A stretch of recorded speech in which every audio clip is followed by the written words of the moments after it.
Is O M perpendicular to, देखो इसने M का कोई जिक्र तो किया नहीं है, बट इस डायग्राम में ना उसने हिंट के तौर पे ओ एम को बना रखा है। हाँ, ओ एम परपेंडिकुलर होगा, उसने जो दिया है ओ एम परपेंडिकुलर है। वैसे इन सब की जरूरत नहीं थी, मतलब ओ एम तो क्वेश्चन में नहीं दिया रहेगा ना तुम्हें, ओ एम की जरूरत पड़ेगी। चलो एक बार ट्राई करते हैं, ज़्यादा टाइम नहीं किल करते। ठीक है, चलो सबसे पहले एक बार ये देख ले रहो, है ना, कोई बात नहीं, इसको घर पे ट्राई करना। ये प्रॉपर्टी देख लो, ये जेई में काम आती है, याद रखना इस प्रॉपर्टी को हमेशा के लिए। If I am not wrong, तो जैसे ये पी से लेकर के टी जो होता है ना, और ये ए इंटू बी जो होता है, सॉरी ए इंटू बी नहीं, ये होता है। एक बार ट्राई करते हैं। तो पीटी का जो स्क्वायर होता है वो P A into P B होता है। ठीक है, ये हमें 10th क्लास में यूज नहीं करना है, हायर क्लासेस में यूज होगा, समझ रहे हो। देखो क्या length, P A into P B नहीं बोला, P A into A B नहीं बोला है मैंने। ठीक है, ध्यान दो, एक बार ये लेंथ और एक बार ये लेंथ का मल्टीप्लीकेशन, इससे एक बार बना करके देखो तो बनता है क्या।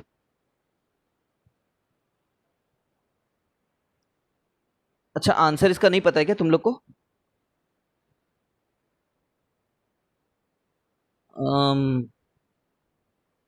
आंसर इसका 4 दे रखा है, 4 मीटर दे रखा है एक जगह पे। ठीक है, 4 सेंटीमीटर। ये फॉर्मूले से ट्राई करो एक बार, 4 आ रहा है क्या।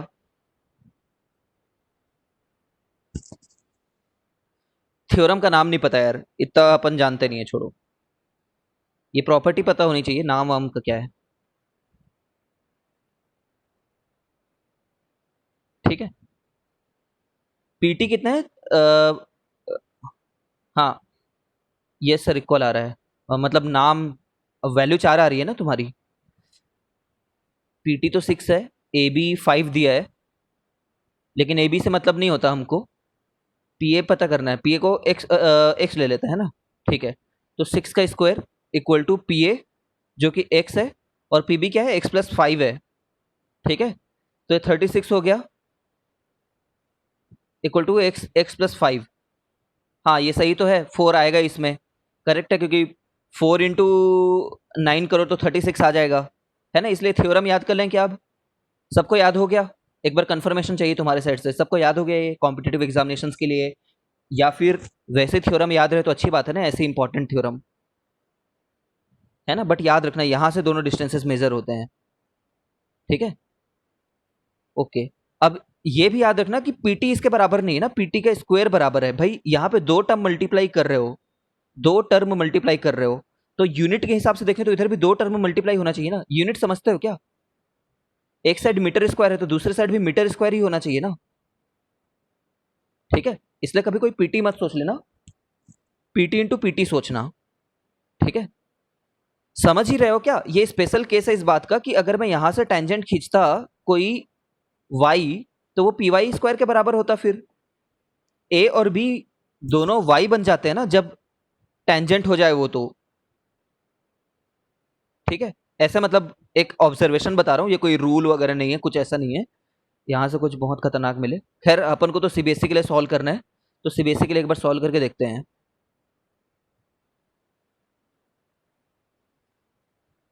करके देखते हैं, इन्होंने खुद ही क्वेश्चन में कुछ हिंट दे रखा है तो उसको यूज कर लेते हैं फिर।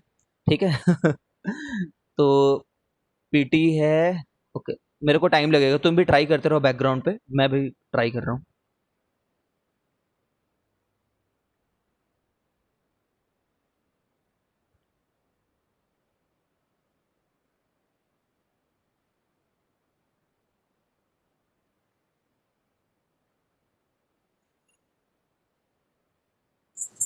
सर ओएम तो परपेंडिकुलर दिया नहीं है एबी के, तो हम लोग कैसे मान रहे हैं कि वो नहीं दिया नहीं 90 डिग्री है, ये तो ओएम इसमें दिया भी नहीं है ना, इस क्वेश्चन में तो ओएम है ही नहीं, तो मैं ओएम को परपेंडिकुलर ले ले रहा हूँ ना, मतलब ओ से एक परपेंडिकुलर ड्रॉप कर रहा हूँ जो परपेंडिकुलर हो जाए उस पे।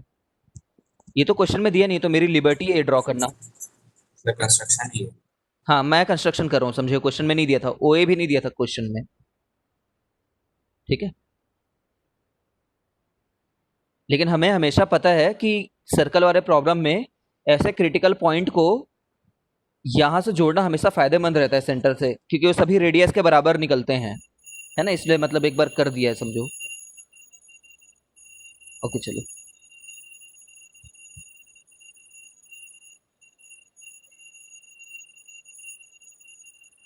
तुम भी ट्राई करो अपने तरफ से।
हाँ हाँ, प्रॉपर्टी ऑफ टेंजेंट था। एक टेंजेंट होना चाहिए, कोई दूसरा सेकेंट होना चाहिए, ठीक है। वैभव कुछ पूछ रहा था, उसका आंसर दिया मैं।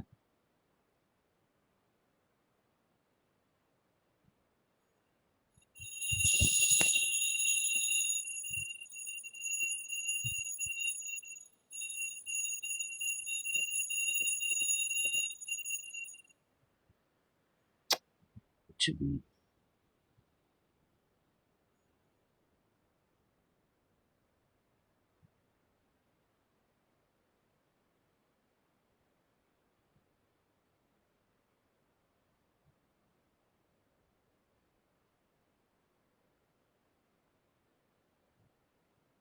बन जा रहा है क्या इतने सही?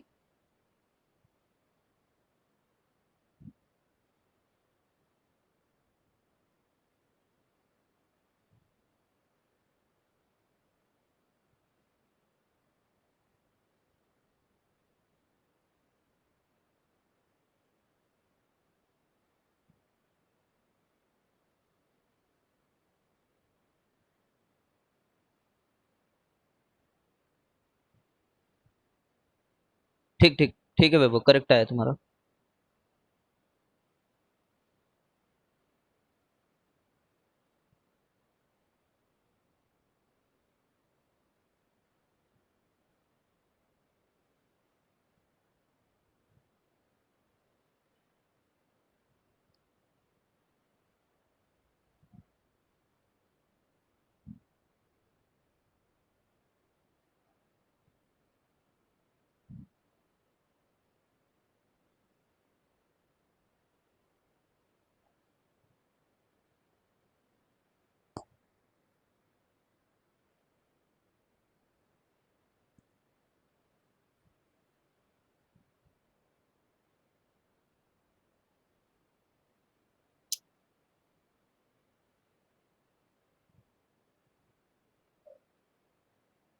अरे यार क्या कैलकुलेशन है ये।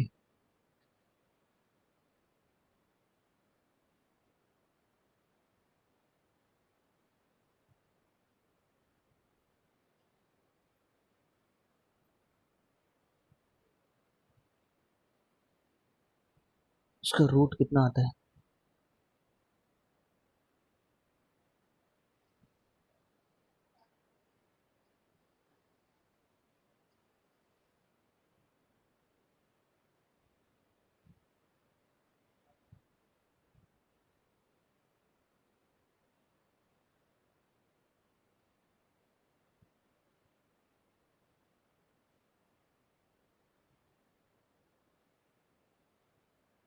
इससे आंसर क्यों नहीं आ रहा है यार? ये तो करेक्ट तरीका है करने का।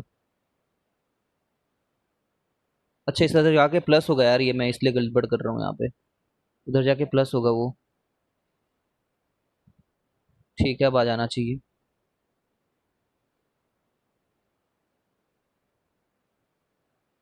42.25 आ रहा है यार।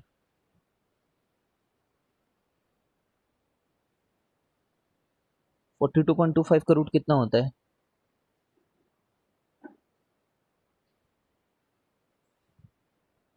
आ गया ना इससे? देख पा रहे हो क्या? तो इतने से ही आ जा रहा है ये। सर ये क्या किए हैं आप, ये तो समझ में नहीं आया सर, प्लीज बताइए। हाँ, तो मतलब कुल मिलाकर के ना सॉल्यूशन तो एक लाइन का था। देखो, मैं बता रहा हूँ तुम्हें क्या किया मैंने। कुछ लोग समझ भी गए होंगे, नॉट अ बिग टास्क। ये सॉल्यूशन था मेरा। सर सबको वैल्यू, सबके एक टर्म्स में वैल्यू निकाल लिया और फिर उसको एक साथ एक दूसरे के टर्म्स में। क्या हो हरदीप, इससे छोटा सॉल्यूशन कैसे हो सकता है? वन लाइनर है ये तो। ये तो एक ही लाइन है ना, इसकी क्यों जरूरत नहीं है? इससे छोटा क्या है हरदीप? अच्छा, इक्वेशन सही है, उसके बाद सॉल्व करने के लिए बोल रहा है। उसके बाद यहाँ पे, हाँ ये बोल सकते हैं, उसके बाद सॉल्व करने के लिए जरूरत नहीं थी करके। बताना मेरे को कैसे इसे जल्दी सॉल्व करेंगे। हाँ देखो, बाकी लोग देखो, क्या हुआ, मेरे को ये निकालना था, है ना। थॉट प्रोसेस मेरा ये चल रहा था कि अपन को ये निकालना है। कुछ तो भी फीलिंग आ रहा था इसमें कि कोई भी एग्जिस्टिंग प्रॉपर्टी से नहीं हो रहा है, पाइथागोरस से होगा करके। ये फीलिंग आनी जरूरी है, ये तो प्रैक्टिस से आती है। ठीक है, तो मेरे को ये फीलिंग आई और मैंने मतलब बस फिर इक्वेशंस निकालने के सोचे कि जो ये 5 दिया उसको कैसे यूटिलाइज करें। सबसे पहली बात, ऐसा क्या करें कि ये डेटा यूटिलाइज हो। ठीक है, तो बीचों बीच से एक परपेंडिकुलर ड्रॉप करने का सोच सकता है एक इंसान, फिर ये 2.5 यूज हो जाएगा।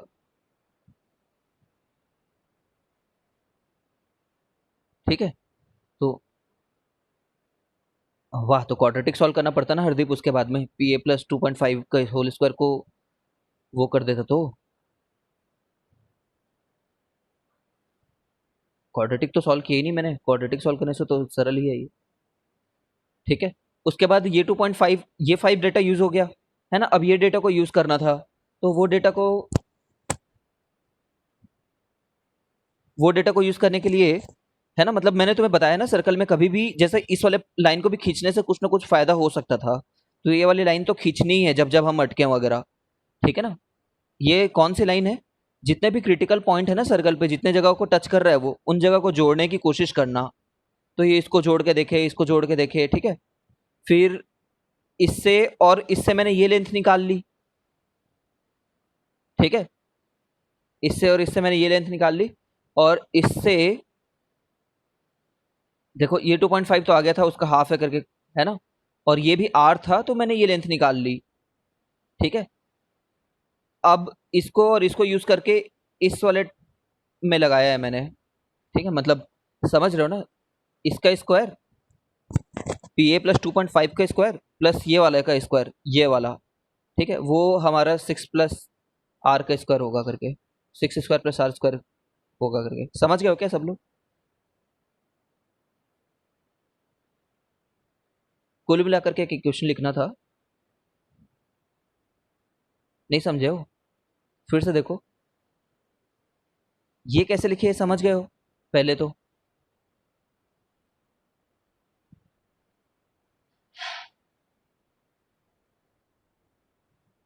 अच्छा, जो सॉल्व हुआ उसको नहीं समझिए है? मतलब इसके आगे मैं बताऊं? तो ये यार, तो ये तो इसकी स्क्वायरिंग की है, तो ये कट गया। Hypotenuse square equal to perpendicular square plus base square, है ना। तो ये तो कट गया, आर स्क्वायर आर स्क्वायर। तो यहाँ पे ये वाला पार्ट 6 2.5 था, उसका स्क्वायर होता है 6.25, उधर गया तो वो 36 प्लस 6.25 बना जो कि 42.25 बना जोड़ने पे, और इधर पी ए प्लस 2.5 था तो 2.5 को इधर भेज दिया मैंने,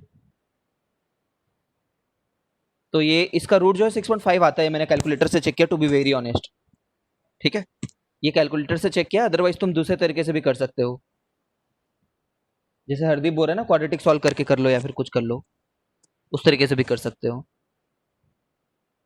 ठीक है, इसका रूट तो मैंने कैलकुलेटर से देखा अभी, बाकी तुम निकाल सकते थे। अभी भी डाउट है तो बताओ। एक चीज को ध्यान दो इसमें, जब 10th में रहते हैं तो वैसे इस तरीके से सोचते नहीं है, बट ये तरीकों को सोचने की कोशिश करो।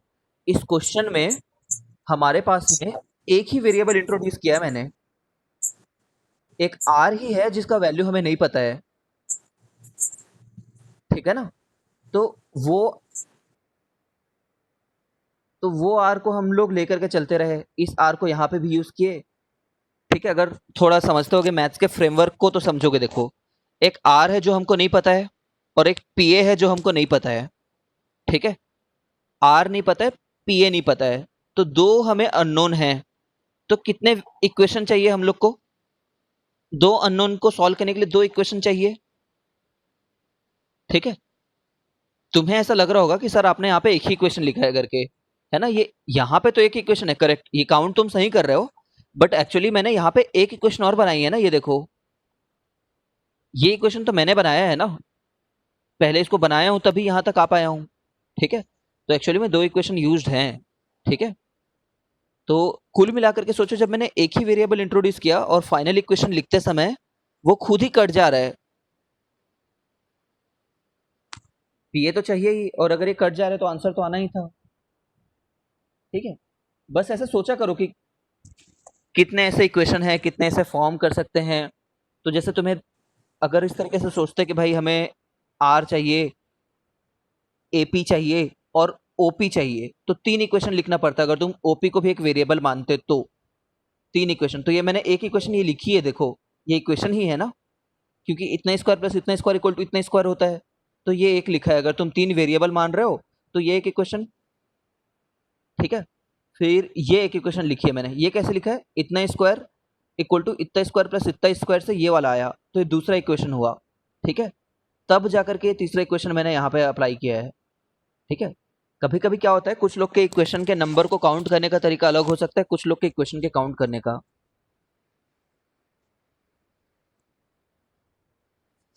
ठीक है, दिव्यांश बोल रहा है सर 2.5 को अगर हम 5/2 लिख लेंगे तो प्रॉब्लम नहीं आएगी, कोई बात नहीं, ये अपना तरीका है सॉल्व करने का। ठीक है, बाकी लोग भी देख लो, हो सकता है दिव्यांश का तरीका तुम बहुत सही लगे। ठीक है, सही कह रहा है ये, 42.25 को अगर हम लोग 42.25 अपन 100 लिख लें तो हो सकता है सरल पड़े हम लोग को वाकई में। समझ रहे हो, 25 चौक 25 एक, और फिर 25 150 106 25 ही, आई डोंट नो ये क्या लिख दिया मैंने यार, गलत लिख दिया मैंने लग रहा है। सर 169/4 ही आएगा, और उसका फिर स्क्वायर रूट निकालेंगे तो टू हाँ ठीक है, 13/2 हो जाएगा, फिर आसान ठीक हो है, गया। ठीक है, ठीक है, तो ये दिव्यांश सही बोल रहे हैं, इसको ऐसे करने से ज़्यादा सरल हो जा रहा है। ठीक है, ये तो वो सॉल्व करने के मेथड्स हैं, अपने अपने मेथड्स होने चाहिए इसमें। कुल मिला करके तुम ये ध्यान दो कि हमने इसको किससे सॉल्व किया, बार बार पाइथागोरस लगा लगा करके, आई होप तुम समझ गए हो। घर पे दोबारा ट्राई करना, एक बार में नहीं बनेगा ये, और ये क्वेश्चन जैसे तुम्हें टफ लग रहा है ना, तो अपने नोट्स में बना रख लेना, इसको बार बार प्रैक्टिस करना। और ठीक है, आगे बढ़ते हैं।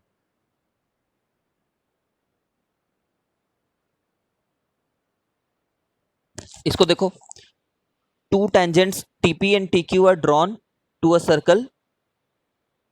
अरे अभी भी डाउट है क्या किसी को उसमें, नीचे वाले प्रॉब्लम में? स्क्रीनशॉट खींच लो, घर में देख सकते हो। बाप रे बाप, कहाँ चले गया?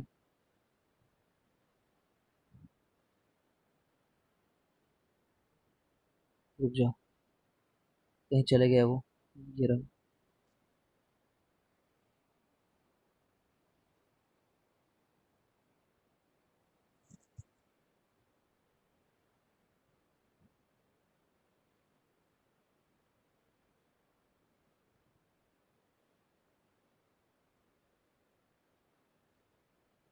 जस्ट मिनट, पागल हो गया मेरा ये।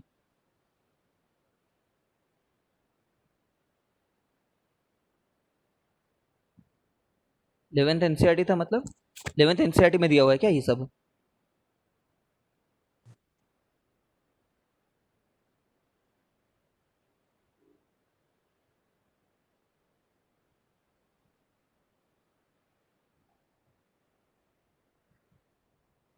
तो कोई बात नहीं ना यार, कॉन्सेप्ट तो हमारे 10th के ही लग रहे हैं। ठीक है, आगे बढ़ते हैं चलो। सर वो बोल रहा है 11th क्वेश्चन एनसीईआरटी में दिया हुआ है हमारी बुक में। हाँ तो वही मैं बोल रहा हूँ, कोई बात नहीं।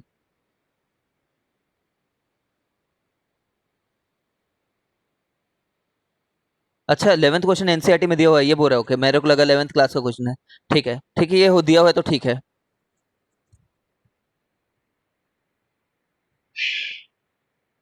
ओके, ये रोम्बस वोम्बस तो बना चुके हैं, ये बना लेंगे। ये क्वेश्चन भी कहीं पे दिया हुआ है क्या?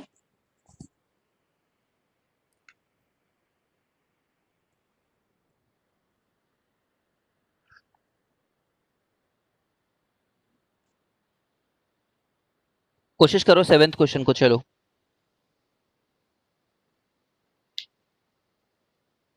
जल्दी से जल्दी ट्राई करो। 2 मार्क्स का है, 2 मिनट लगना चाहिए।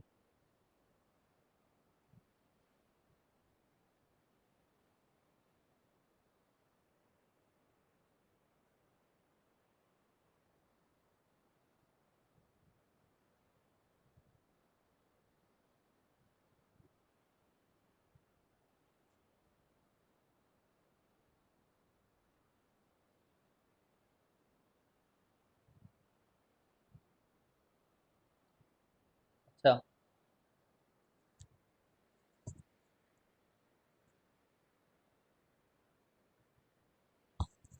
ठीक है, ये तो समझ गए होंगे अपन कि देखो, एक्स से एक्स पी तो बराबर होता ही है, हम लोग जानते हैं एक्स क्यू के। गुड गुड, सब लोग बना पा रहे हो, गुड।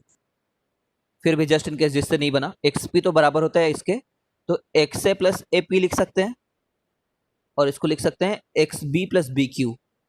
ठीक है, ए पी ही ए आर है, और बी क्यू ही बी आर है। ठीक है, तो ये तो प्रूव हो गया। कोई इसके अलावा कोई नया मेथड बताना चाहेगा तो बताओ। इसके अलावा मेरे को एक और मेथड सूझ रहा है, क्योंकि सर वो लास्ट क्लास में जो किए थे उससे रिलेटेड कुछ, कि वो जो ट्रायंगल्स होते हैं वो बराबर होते हैं, उसका हाँ हाँ, यूज करके। ट्रायंगल्स होते हैं उसके बराबर होते हैं, उससे बना सकते हैं। हाँ सर। सर बाकी वो लंबा जाएगा तो। लंबा सर जाएगा, वैसे प्लस अभी उसमें प्रॉपर्टी यूज कर रहे होंगे जो एनसीईआरटी में नहीं दी है, पहले प्रूफ सर करना तो पड़ेगा। ये जो हाँ ज्यादा मार्क्स के होंगे तो वैसे उसको यूज करके सॉल्व करेंगे क्या? जैसे ये तो 2 ही मार्क्स का है अभी, तो हाँ, अभी जो मतलब यार एक स्टूडेंट को ना इतना चालाक होना चाहिए कि कितने मार्क्स के लिए कितना लिखना है। समझ रहे हो? वो टीचर कभी नहीं बताएगा उसको, उसको स्टूडेंट ही समझ पाएगा कि ओके मैं इतना लिख दूंगा तो मेरे को देगा वो मार्क्स। कई बार ऐसा होता है कि बहुत छोटे क्वेश्चन को ना बहुत ज्यादा मार्क्स के लिए दे देते हैं, तो वाकई में बना बना करके लिखना पड़ता है। देख, जब कोई छोटा क्वेश्चन को बड़ा दिया होता है ना, तो उसमें जो यूज की गई प्रॉपर्टी है उसको प्रूफ कर देना चाहिए। मैं तो ऐसा कर देता था। जैसे इसमें ये प्रूफ किया, ये इसमें इसको यूज करना है ना, एक्स ए और एक्स क्यू को हमने बराबर, एक्स पी और एक्स क्यू को बराबर किया है। ठीक है, तो सोचो उसने इसी क्वेश्चन को 20 मार्क्स का दे दिया है। अब इतना लिखने पे 20 मार्क्स तो देगा ही नहीं वो। ठीक है, तो अपन क्या करें, तो जो भी चीज यूज कर रहे हैं उसको माने नहीं कि वो सही है करके, उसको करके दिखा दें कि अच्छा ये देखो पहले सही बात है ये करके। है ना, वो स्टूडेंट का कंप्लीट जजमेंट है वहां पे कि वो कैसे करेगा। ठीक है, आगे बढ़ते हैं। ठीक है, फिर ये शीट बनाना, ये मैं तुम्हारे ग्रुप में डाल देता हूँ, रुको। आज नया चैप्टर चालू कर रहे हैं। और क्या वो दिव्यांश तो बोल रहा था कि तेरे को क्वेश्चन नहीं बन रहे इस चैप्टर के, क्या दिक्कत हो रही है?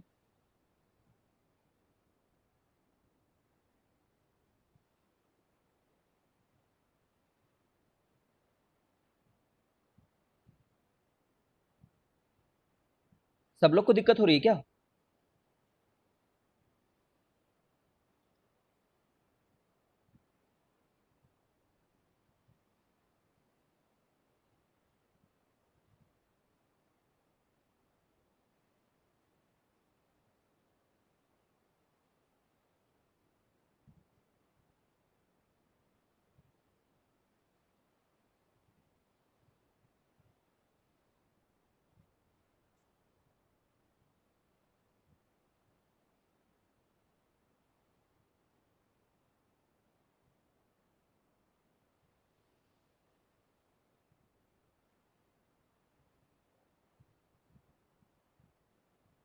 देखो मैंने होमवर्क दिया है।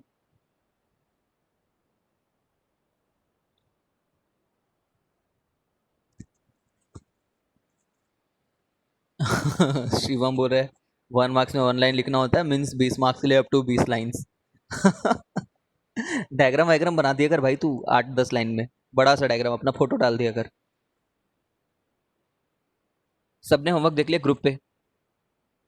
क्योंकि तुमने नहीं देखे बोलते हो फिर।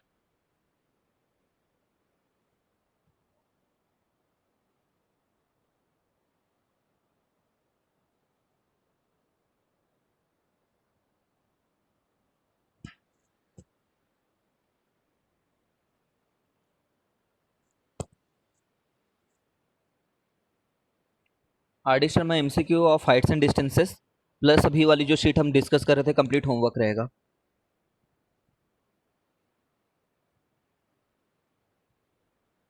हाँ कल शाम तक भेज देना ना यार, कर लोगे कल शाम तक? तुम्हारे और कुछ कमिटमेंट तो नहीं है ना स्कूल वगैरह की साइड से भी?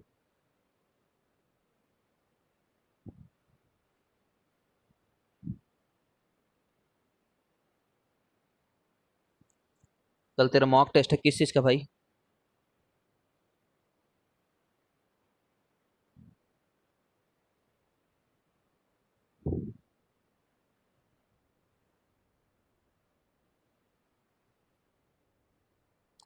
अरे यार नहीं नहीं नहीं, होमवर्क करो यार, तुम ऐसे मस्ती मत करो।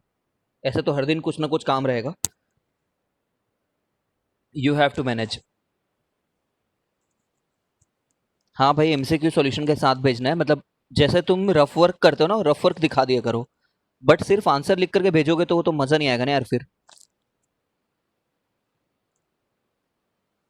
ठीक है, मैं सब लोग से फिर से एक बार वो लेना चाहूंगा ओपिनियन। देखो क्या होता है, कुछ हम पढ़ाते हैं ना, उसमें आर डी शर्मा क्वेश्चन में कंप्लीट कराता हूँ। जैसे जिस समय मैं 10th में था ना, उस समय की स्टोरी बताता हूँ। मैं 10th में था तो हमें डे सर पढ़ाते थे डीएवी में। There used to be day sir.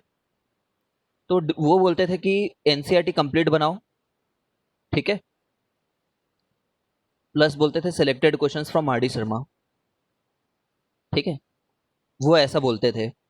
मतलब वो कभी हमें आर डी शर्मा पूरा नहीं कराते थे, बहुत सिलेक्टेड क्वेश्चन जो वो बोलते थे, ठीक है ना, जो वो बताते थे वही करना होता था। But this is not how I wish to teach. मुझे ऐसा लगता नहीं है कि सिलेक्टेड क्वेश्चन करने की जरूरत है। ठीक है, सारे क्वेश्चन भी कर सकते हैं हम, कोई दिक्कत नहीं है, बहुत कम टाइम में बहुत सारे क्वेश्चन कर सकते हैं। ठीक है, बट अभी क्या है, हम लोग ऑनलाइन क्लासेस कर रहे हैं ना, तो ये मैं करा नहीं पा रहा हूँ ढंग से।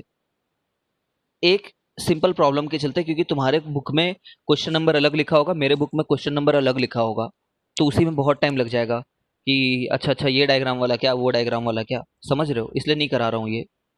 ठीक है, तुम्हारे 12th में तो इनफैक्ट दो दो बुक होती है ना आर डी शर्मा की, तो दोनों बुक कंप्लीटली हम हर एक क्वेश्चन को कर देते हैं। अब हर एक क्वेश्चन करने का ये मतलब नहीं होता कि हर एक क्वेश्चन को लिख करके देख रहे हैं।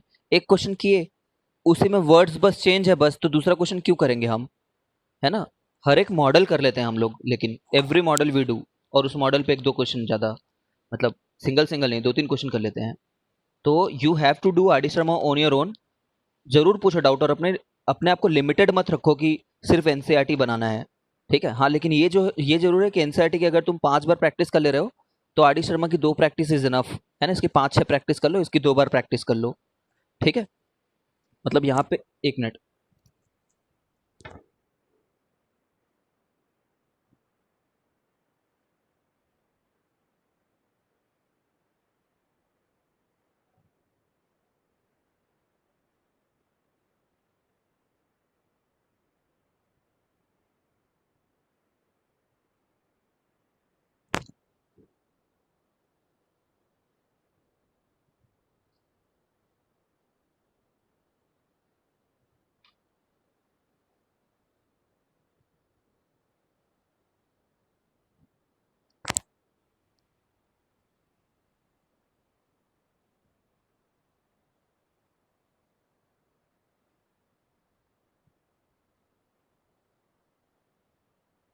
आवाज आ रही क्या?